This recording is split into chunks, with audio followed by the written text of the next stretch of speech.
पांचों के पांचों राज्यों में भारतीय राष्ट्रीय कांग्रेस की थंपिंग मेजॉरिटी में यहाँ पे सरकार बन रही है। एक जननायक सरकार पांचों राज्यों में, गरीबों की सरकार, महिलाओं की, मजदूरों की सरकार और उन नौजवानों की सरकार जिनका रोजगार नरेंद्र मोदी का सूपड़ा साफ होने वाला है। ऐसी हालत उनके होने वाली है कि अगले 30 साल तक इन राज्यों में भारतीय जनता पार्टी का गास। लेकिन जो क्यास जो देखने को मिल रहे हैं राजस्थान में इस बार, जहां पर गहलोत सरकार जो है 500 रुपये सिलेंडर दे रही थी, मोदी जी ने कहा है कि ने जो है बातचीत की, उस पर जो उन्होंने उनका खंडन किया।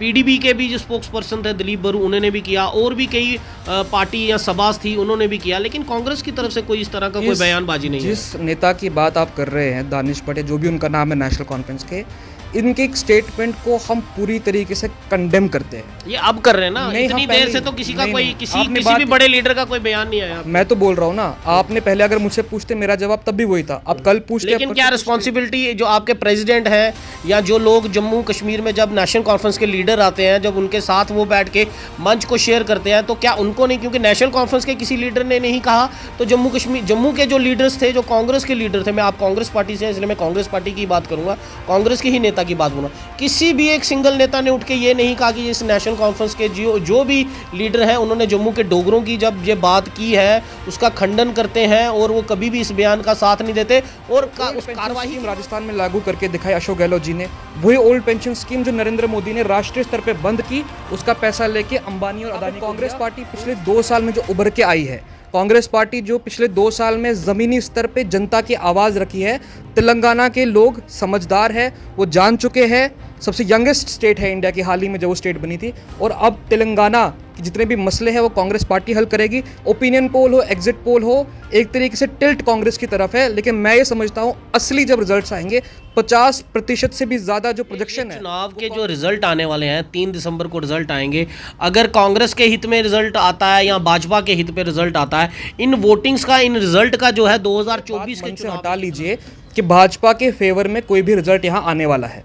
भाजपा का ये तो आप कांग्रेस के हैं इसलिए आप तो बोलेंगे, ये तो जनता पे छोड़ देते हैं कि किस तरह से देखते हैं कांग्रेस को। जहां पर जब भाजपा के नेताओं से बात करते हैं तो वो ये कहते हैं कि जम्मू में जो कांग्रेस है या और भी जो पॉलिटिकल पार्टीज हैं वो कहीं ना कहीं कश्मीर के जो लीडर्स हैं उनके ही हाथ की कठपुतली बनकर जो है घूम रहे हैं। जब फारूक अब्दुल्ला यहाँ पर आते हैं या महबूबा मुफ्ती आती है, उमर अब्दुल्ला आती है, तो आपके पार्टी के जो बड़े लीडर हैं, चाहे प्रेसिडेंट विकार सूलवानी की बात कर लें, रमन बल्ला की बात कर लें, वो हमेशा आगे पीछे इधर उधर ही बैठे दिखते हैं। कभी वो केरला से कश्मीर तक कोई नौजवान अगर किसी को देश का प्रधानमंत्री देखना चाहता है तो आदरणीय श्री राहुल गांधी को देखना चाहता है, और ये 2024 में पक्का हो गया। इस समय देश में 5 राज्यों में चुनाव हो रहे हैं, और चुनावों की अब वोटिंग जो है, किसको कितनी सत्ता कहां कहां मिलने वाली है, उसका रिजल्ट जो है वो 3 दिसंबर को आने वाला है। और इस समय चर्चा जो चल रही है, क्यास लगाए जा रहे हैं कि कहां कांग्रेस आगे बढ़ेगी और कहां बीजेपी आगे बढ़ेगी, किसका पल्लड़ा कौन सी स्टेट में बारी है। इन सब पर चर्चा करने के लिए हमारे साथ कांग्रेस के ही नेशनल मीडिया पैनलिस्ट और national spokesperson Deepanshu Bhatt ji हैं। उनसे सारी इस बात पर चर्चा जो करेंगे कि आखिर क्या उनका इस समय क्यास क्या लगाए जा रहे हैं, जहां पर बड़ी बड़ी बातें जो हैं की जा रही हैं कि बीजेपी की तरफ से भी कटाक्ष किए जा रहे हैं। अगर हम नेशनल डिबेट्स की बात करें तो दोनों तरफ से कटाक्ष जो है वो चल रहे हैं, जहां पर बीजेपी ये कह रही है कि हम सत्ता जो है 5 राज्यों पे जो है वो अपने चुनाव जीतेंगे, वहीं कांग्रेस जो कह रही है कि इस बार हम बीजेपी को 2 भी पछाड़ जो है वो देने वाले हैं। दीपांशु जी, बहुत बहुत वेलकम है आपका चैनल हो। बहुत बहुत शुक्रिया हरमीत जी। क्या लगा रहे हैं क्यास, ये जो 5 राज्यों पे, छत्तीसगढ़, राजस्थान, मध्य प्रदेश, तेलंगाना, मिजोरम, यहाँ सब जगह चुनाव हैं। पांचों के पांचों राज्यों में भारतीय राष्ट्रीय कांग्रेस की थंपिंग मेजॉरिटी में यहाँ पे सरकार बन रही है। एक जननायक सरकार पांचों राज्यों में, गरीबों की सरकार, महिलाओं की, मजदूरों की सरकार और उन नौजवानों की सरकार जिनका रोजगार नरेंद्र मोदी ने छीन लिया है, और उन व्यक्तियों की सरकार जो सामाजिक आर्थिक रूप से शोषित है, वंचित है। इन 5 राज्यों में जननायक सरकार कांग्रेस पार्टी की आने वाली है। भारतीय जनता पार्टी का सूपड़ा साफ होने वाला है। ऐसी हालत उनके होने वाली है कि अगले 30 साल तक इन राज्यों में भारतीय जनता पार्टी का गास भी नहीं उगेगा। लेकिन जो क्यास जो देखने को मिल रहे हैं। राजस्थान में इस बार जहां पर गहलोत सरकार जो है 500 रुपये सिलेंडर दे रही थी, मोदी जी ने कहा है कि अब 450 का सिलेंडर मिलेगा। देखिए, राजस्थान जम्मू कश्मीर से ज़्यादा दूर है नहीं, और राजस्थान में अगर आप हिस्टोरिकली चेक कीजिए 5-5 साल में वर्तमान एक तरीके से चेंज होता है। लेकिन इस वक्त राजस्थान की जनता दोबारा अशोक गहलोत जी को दोबारा कांग्रेस पार्टी को मौका देने वाली है। मात्र 500 रुपये के सिलेंडर की बात नहीं है। आपके माध्यम से जनता को बताना चाहूँगा, 1,40,00,000 परिवारों को राजस्थान की सरकार ने मात्र 500 रुपये में सिलेंडर दिया हुआ है। महिला मुखिया जो घर की है उनको हर साल 10,000 रुपये डायरेक्टली उनके बैंक अकाउंट में दिया जा रहा है। और हमारे जितने भी छात्र छात्राएं हैं उनको गवर्नमेंट स्कूल या कॉलेजेस में मुफ्त में लैपटॉप और टैबलेट्स बांटने का काम किया जा रहा है। और ओल्ड पेंशन स्कीम राजस्थान में लागू करके दिखाई अशोक गहलोत जी ने। वही ओल्ड पेंशन स्कीम जो नरेंद्र मोदी ने राष्ट्रीय स्तर पे बंद की, उसका पैसा लेके अंबानी और अदानी को दिया, वही स्कीम आज राजस्थान में चालू है। और जैसे ही राजस्थान में पुनः कांग्रेस पार्टी की सरकार आएगी और भी धड़ल्ले से इन स्कीमों को आगे बढ़ाया जाएगा। और इन प्रोग्रामों को, स्कीमों को देख के ही राजस्थान ही नहीं, छत्तीसगढ़ हो, मध्य प्रदेश हो, तेलंगाना हो, मिजोरम हो, दोबारा तेलंगाना में तो कुछ और ही जो है, जो एग्जिट पोल आ रहा है कुछ और ही आ रहा है। कुछ जगह तो ये बताया जा रहा है कि बीजेपी जो है वो पूरे वोटिंग से जो है वो जीतेगी। देखिए, सारे एग्जिट पोल ऐसा नहीं दिखा रहे हैं। Majority exit poll Congress party की भव्य विजय दिखा रही है। वहां पे तेलंगाना के अगर आप केस लेंगे, वहां पे कितनी पार्टी है? बीआरएस, एआईएमआईएम और बीजेपी, ये तीनों की मां है आरएसएस नागपुर में। और जहां पे कांग्रेस पार्टी पिछले 2 साल में जो उभर के आई है, कांग्रेस पार्टी जो पिछले 2 साल में जमीनी स्तर पे जनता की आवाज रखी है, तेलंगाना के लोग समझदार है, वो जान चुके हैं। सबसे यंगेस्ट स्टेट है इंडिया की, हाल ही में जब वो स्टेट बनी थी। और अब तेलंगाना कि जितने भी मसले हैं वो कांग्रेस पार्टी हल करेगी। ओपिनियन पोल हो, एग्जिट पोल हो, एक तरीके से टिल्ट कांग्रेस की तरफ है। लेकिन मैं ये समझता हूं असली जब रिजल्ट्स आएंगे 50% से भी ज्यादा जो प्रोजेक्शन है वो कांग्रेस के फेवर में होगी। ये चुनाव के जो रिजल्ट आने वाले हैं, 3 दिसंबर को रिजल्ट आएंगे।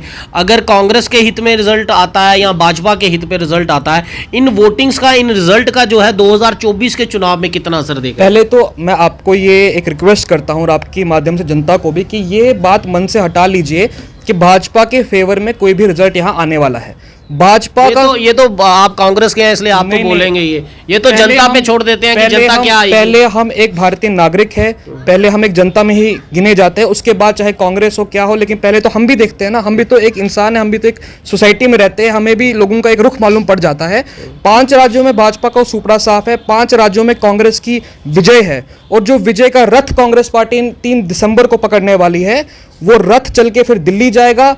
2024 में कांग्रेस की सरकार, और 2024 में एक युवा नेतृत्व राहुल गांधी जी की शक्ल में देश को मिलने वाला है। ऐसा ना हो जो आप रथ जो चलाने की बात कर रहे हैं उसका चक्का जो है वो भाजपा सरकार जो है नहीं, ये रथ भाजपा की आने वाली राजनीतिक नस्लों को तबाह करने वाला है। भाजपा का यहाँ घास नहीं उगने वाला है। भाजपा अब समाप्त हो चुकी है। भाजपा अब ठंडे बस्ते में बैठ चुकी है, क्योंकि लोग समझदार है। किस तरीके से 10 साल में नरेंद्र मोदी, अमित शाह और भाजपा के नेतृत्व ने हमें छला। 2 करोड़ रोजगार का वादा किया, जो रोजगार था वो भी ले लिया। 15 लाख रुपए का वादा था, लेकिन जो पैसे हमारे जेब में थे वो भी काट के अंबानी और अदानी को दिए गए। जिस तरीके से महिलाओं के खिलाफ विरोध, जिस तरीके से बेरोजगार युवाओं के खिलाफ यहाँ पे भाजपा एक तरीके से नकारात्मक पॉलिसीज ला रही है, जनता सब समझती है। हिंदुस्तान की जनता है, एजुकेटेड जनता है, और ये भली बाती जानती है कि कांग्रेस पार्टी ने देश को आजाद कराया, कांग्रेस पार्टी ने देश को संभाला, और आगे भी कांग्रेस पार्टी ही देश को ऊंचे स्थानों पे लेके जाएगी। लेकिन जो हमने 2014 में देखा, उसके बाद हमने 2019 में देखा, जनता से जब कई बार जाकर हम जनता के बीच में जाकर बात करते हैं तो वो ये कहते हैं कि मोदी लहर अभी भी है। 2024 में एक बार फिर नरेंद्र मोदी दिखेंगे। ये सरासर एक भ्रम आरएसएस फैलाती है, अपने सर्वे निकालती है। तो जनता की बात कर रहा हूं मैं, आरएसएस की बात नहीं कर रहा। नहीं, जनता जो है एक सांस में, एक आवाज में कांग्रेस पार्टी को चाहती है। पूरी जनता कश्मीर से कन्याकुमारी सिर्फ एक आवाज पहचानती है, सिर्फ एक चेहरा जानती है, वो है आदरणीय श्री राहुल गांधी जी का। और एक चुनाव चिन्ह को प्यार करती है, वो है हाथ का चुनाव चिन्ह, जो 2024 में जीतने वाला है। आज आप अपने हिसाब से सर्वे करा दीजिए, मीडिया पे, नेशनल मीडिया की बात मत कीजिए, अपने हिसाब से सर्वे करा दीजिए। अपने घर में, मोहल्ले में, अपने डिस्ट्रिक्ट में आप देखिए फुल फ्लेज यहाँ पे प्यार उमड़ के आ रहा है कांग्रेस जम्मू पार्टी। कश्मीर में किस तरह से देखते हैं कांग्रेस को, जहाँ पर जब भाजपा के नेताओं से बात करते हैं तो वो ये कहते हैं कि जम्मू में जो कांग्रेस है या और भी जो पॉलिटिकल पार्टीज हैं वो कहीं ना कहीं कश्मीर के जो लीडर्स हैं उनके ही हाथ की कठपुतली बनकर जो है घूम रहे हैं। जब फारूक अब्दुल्ला यहाँ पर आते हैं या महबूबा मुफ्ती आती है, उमर अब्दुल्ला आती है, तो आपके पार्टी के जो बड़े लीडर हैं, चाहे प्रेसिडेंट विकार सुलवानी की बात कर लें, रमन भल्ला की बात कर लें, वो हमेशा आगे पीछे इधर उधर ही बैठे दिखते हैं, कभी वो सेंटर पॉइंट पर नहीं आ सकते। कांग्रेस पार्टी राष्ट्रीय स्तर की सेक्युलर पार्टी है। कांग्रेस पार्टी को बाकी राज्य स्तर की पार्टियां उनको नहीं चलाती है, हमें चलाने वाली है CWC और AICC। वही हमारे प्रोग्राम पॉलिसी जो देश भर में होते हैं वो जम्मू कश्मीर में भी होते हैं, और कांग्रेस पार्टी ने हमेशा फोर फ्रंट में जम्मू के लोगों की, कश्मीर के लोगों की बात की है। हमें चलाने वाले कोई नहीं है, हमें चलाने वाले देश की जनता है। देश की जनता जो हमें कहती है हम वो करते हैं। ऐसा कुछ नहीं है कि कश्मीर के नेताओं का प्रभाव पड़ता है। भारतीय जनता पार्टी वालों को पूछिए कि PDP के साथ गठबंधन तो आपने किया, मसरत आलम को तो आपने छोड़ा, 4000 स्टोन पेल्टर्स को आपने छोड़ा, आयशा अंद्राबी को बेटी बचाओ बेटी पढ़ाओ के पोस्टर में आपने लगाया, नेशनल कॉन्फ्रेंस के साथ तो आप भी सत्ता में थे जब उमर अब्दुल्ला साहब को आपने मिनिस्टर ऑफ एक्सटर्नल अफेयर्स बनाया। तो ये जब बयानबाजी भाजपा करती है तो अपने गिरबान में भी एक बार जान के देखिए कि क्या उन्होंने किस प्रकार की गंदी राजनीति जम्मू कश्मीर में नेशनल कॉन्फ्रेंस के एक युवा नेता ने जम्मू के डोगरों के लिए कहा कि किस तरह आपको अपने नेशनल कॉन्फ्रेंस वर्कर्स को जो है अपने पे गुमान करना चाहिए कि डोगरों को जो है घसीट के निकाला। भाजपा के स्पोक्स पर्सन ने जो है बातचीत की, उस पर जो उन्होंने उनका खंडन किया। PDP के भी जो स्पोक्स पर्सन थे दिलीप बरू, उन्होंने भी किया, और भी कई पार्टी या सभास थी उन्होंने भी किया, लेकिन कांग्रेस की तरफ से कोई इस तरह का कोई बयानबाजी नहीं है। जिस नेता की बात आप कर रहे हैं, दानिश पटेल जो भी उनका नाम है नेशनल कॉन्फ्रेंस के, इनके एक स्टेटमेंट को हम पूरी तरीके से कंडेम करते हैं। ये अब कर रहे हैं ना, इतनी देर से तो किसी का कोई किसी भी बड़े लीडर का कोई बयान नहीं आया। मैं तो बोल रहा हूँ ना, आपने पहले अगर मुझसे पूछते मेरा जवाब तब भी वही था, अब कल पूछते। लेकिन क्या रिस्पॉन्सिबिलिटी जो आपके प्रेसिडेंट है या जो लोग जम्मू कश्मीर में जब नेशनल कॉन्फ्रेंस के लीडर आते हैं, जब उनके साथ वो बैठ के मंच को शेयर करते हैं, तो क्या उनको नहीं, क्योंकि नेशनल कॉन्फ्रेंस के किसी लीडर ने नहीं कहा, तो जम्मू के जो लीडर्स थे, जो कांग्रेस के लीडर थे, मैं आप कांग्रेस पार्टी से, इसलिए मैं कांग्रेस पार्टी की बात करूंगा, कांग्रेस के ही नेता की बात करूंगा, किसी भी एक सिंगल नेता ने उठ के ये नहीं कहा कि इस नेशनल कॉन्फ्रेंस के जो भी लीडर हैं उन्होंने जम्मू के डोगरों की जब ये बात की है उसका खंडन करते हैं, और वो कभी भी इस बयान का साथ नहीं देते, और उस कार्रवाई की मांग करनी चाहिए थी। बिल्कुल की गई है। जैसे ही हमारे तक ये बात पहुंची, हमारे भी नेतृत्व ने उनके लीडरशिप के साथ संपर्क बना के ये बताया कि जो आपने बात की है ये कंडेमनेबल है, ये बिल्कुल भी डाइजेस्टेबल नहीं है, और इसका विरोध हम करते हैं। लेकिन भारतीय जनता पार्टी, जैसे आपने कहा कि भाजपा के प्रवक्ता उठ के खड़े होकर बोलना शुरू कर दी, वो अपॉर्चुनिस्ट पॉलिटिक्स है, ये मौका परस्त पॉलिटिक्स है। ये मुझे बताइए, इनको अब बोलना तो जरूरी है, दीपांशु जी, बोलना तो डोगरों की याद इनको पब्लिक डोमेन में तो बात तभी आएगी जब आप लोग मीडिया में आके सामने करेंगे। आप अपने लेवल पर बातचीत करते रहेंगे, वो जम्मू के डोगरों को नहीं पता चलेगी क्या बात हुई है। की हैसियत नहीं है हमारे बड़े डुग्गर भाइयों के लिए बात करने के लिए और महाराजा हरि सिंह जी के लिए बात करने के लिए, क्योंकि ये तो वही लोग हैं जिन्होंने महाराजा हरि सिंह जी की फूलों से सजाई हुई रियासत के 2 टुकड़े कर दिए, स्टेट से यूनियन टेरिटरी बना दिया। आज किस शक्लो सूरत में वो सामने आके बोल रहे हैं कि किसी ने ये बोल दिया, किसने वो बोल दिया। कथनी और करनी में फर्क है। कथनी चाहे मीडिया में जाके बात कीजिए, डिबेट्स में जाके बात कीजिए, लेकिन करनी में अगर ये सच में डोगरों से प्यार करते, सच में महाराजा हरि सिंह जी की रियासत से प्यार करते, तो ऐसा वो गंदी राजनीति ना करते, स्टेट के 2 टुकड़े ना करते, यूनियन टेरिटरी ना बनाते। और मैं आपको बता दूं, नेशनल कॉन्फ्रेंस का चाहे कोई भी नेता हो, छोटा कार्यकर्ता है, बड़ा नेता, हम बिल्कुल भी बर्दाश्त नहीं करेंगे कि जम्मू कश्मीर में कोई ऐसा बयान आए जो 2 भाइयों के बीच में दरार पैदा करे या समाजी हालात को खराब किए। इसलिए हम इसको कंडेम करते हैं, हमारा शीर्ष नेतृत्व भी कंडेम करता है इसको। उन लीडरों से दो भाइयों की बात की आपने, नेशनल कॉन्फ्रेंस कांग्रेस की बात नहीं, जम्मू के हमारे बड़े डुग्गर भाई और कश्मीर के हमारे मुसलमान, 2 भाइयों के जो हमारे भाई है, एक ही रियासत थी, एक ही जगह उठना बैठना, एक दूसरों के घर आना, दरबार मुंह में कभी कश्मीरी मुसलमान हमारे घर चाय पीता, कभी हम उनके वहां जाके खाना खाते। तो फिर उनके लीडर ने जो बातचीत बोली, उससे क्या मंशा लगती है आपको कि वो जम्मू के डोगरों के लिए क्या सोच रखते हैं? ये जो सोच रखते हैं इसका क्लैरिफिकेशन तो वही आपको बेहतर दे सकेंगे, लेकिन as a citizen of Jammu Kashmir मैं इस बात को कंडेम करता हूँ, मेरी पार्टी कंडेम करती है, क्योंकि हमारी पार्टी तो गोंद से जोड़ने वाली पार्टी है।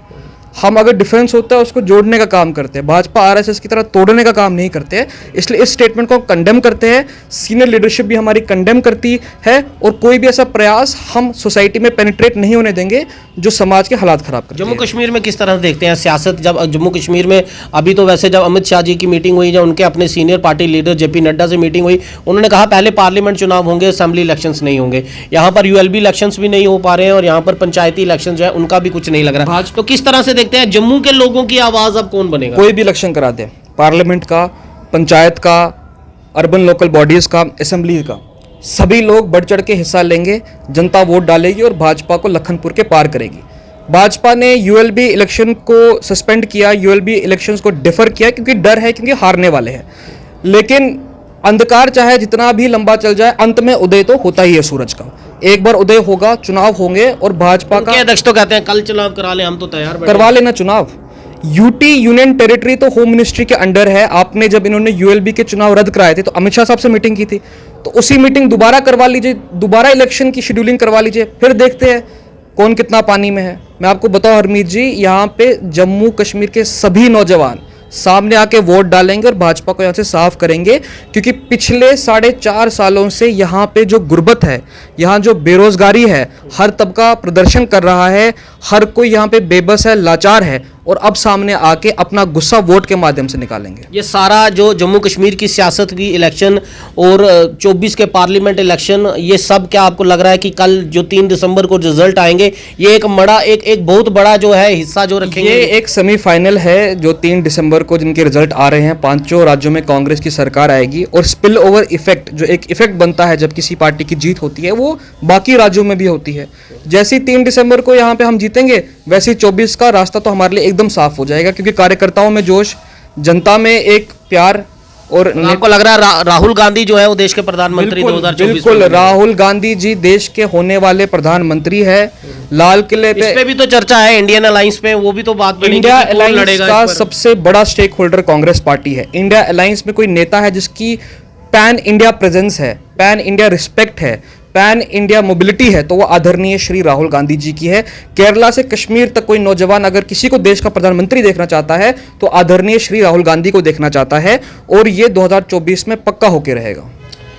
2024 में कन्याकुमारी से लेकर कश्मीर तक राहुल गांधी को देश का प्रधानमंत्री देखना चाहते हैं। लेकिन दूसरी तरफ कुछ युवाओं से जब हम बात करते हैं तो वो ये कहते हैं कि राहुल गांधी और जब नरेंद्र मोदी के बीच में जब चुनाव होगा तो चयन जो है वो मोदी लहर का देखने को मिलेगा। लेकिन कांग्रेस के प्रवक्ता का ये कहना कि 2024 में राहुल गांधी को ही जो है वो देश का प्रधानमंत्री देखने के लिए भारत का युवा जो है वो इस समय उत्सुकता से वेट कर रहा है। लेकिन ये इन सब से पहले जो 3 दिसंबर को जो चुनावों का रिजल्ट आने वाला है 5 राज्यों का, इन पर 2024 के चुनाव भी जो है वो निर्भर रहेंगे। जम्मू कश्मीर की सियासत जो है वो भी कहीं ना कहीं निर्भर जरूर रहेगी। और लोकसभा के चुनाव जो होंगे, जब 2024 के चुनाव होंगे, देश के प्रधानमंत्री चुनेंगे, उसके बाद ही जम्मू कश्मीर में भी असेंबली इलेक्शंस, यूएलबी इलेक्शंस या पंचायत इलेक्शंस, इन सब पर क्या चीजें निकल कर आएंगी, जम्मू कश्मीर में किसको सियासत का सुख मिलेगा, ये आने वाला वक्त जो है वो बताने वाला है। लेकिन 3 दिसंबर को आप इस एग्जिट पोल के रिजल्ट्स को, और 3 दिसंबर पे 5 राज्यों में कितने राज्यों में कांग्रेस आती है, कितने राज्यों पे बीजेपी आती है, कहां बीजेपी ये बोल रही है कि 5 राज्यों पे भाजपा आएगी, वहीं कांग्रेस का ये कहना कि 5 राज्यों पर कांग्रेस आएगी। लेकिन ये सारा जनता ही जो है तय करेगी। जनता जनार्दन सब जानती है कि जनता सत्ता का सुख जो है वो इस बार वो किसको भोगने के लिए तैयार उन्होंने अपने वोट बैंक से किया है। फिलहाल इस वीडियो को आप ज़्यादा से ज़्यादा शेयर करें और इस इंटरव्यू पर आपका अपना क्या विचार है। आप 2024 में देश को किसको प्रधानमंत्री देखना चाहते हैं? जम्मू कश्मीर में आपको सियासत को लेकर क्या क्यास आपके मन में है, क्या विचार आपके मन में है कि जम्मू कश्मीर की जनता जो है वो किसको सत्ता का सुख जो है वो देने वाली है। फिलहाल मुझे दीजिए इजाजत, वीडियो को ज़्यादा से ज़्यादा शेयर कीजिए। मेरे वीडियो जर्नलिस्ट के साथ में हरमीत सिंह, जय हिंद।